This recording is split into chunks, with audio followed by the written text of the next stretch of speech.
What we're going to do in this video is get a little bit of practice using a graphing tool. In this case, I'm using Desmos as my graphing calculator. And you might already have experience that you could graph a function. So it's going to graph y equals f of x, but we're defining f of x to be 8x plus 15. So this is going to be a line here. That's interesting. And notice I can scan along this line and I can see different points that are on that line. But what I'm curious about is evaluating it at a given x value. And the x value I care about is 3.25. So I want to figure out what is f of 3.25. So one way I could do is just scan along this line, and notice I go off the screen. So maybe I want to zoom in, actually zoom out a little bit. So 3.25 is around here, so I'm going to be going, actually I'm going to be going even higher than that. So if I just keep scanning this, when x is equal to 3.25, y, or f of x, is equal to 41. So that's one way to do it. A slightly cleaner way of doing it is I could say, okay, let me just graph the vertical line x equals 3.25. And what's nice about that is Desmos will actually show us the point of intersection. So it says it very clearly there. When x is equal to 3.25, y equals f of x is equal to 41.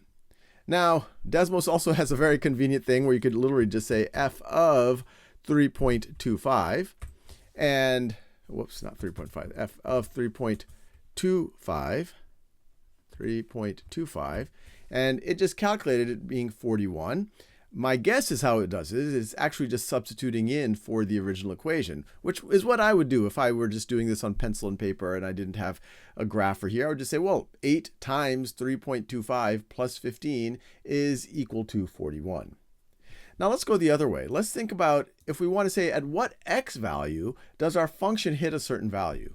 And in this case, let's say at what x value does our function hit 36.6. And just pick that number arbitrarily.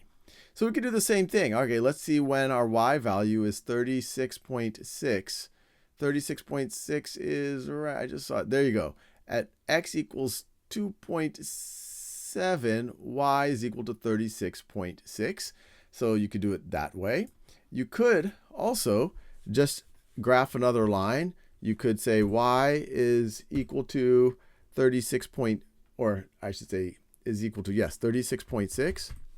And you can see the point of intersection right over there. X is 2.7. Now, of course, you can always just do it algebraically. In that last example, you could just try to solve the equation 36.6 is equal to 8x plus 15, and you would get the same result.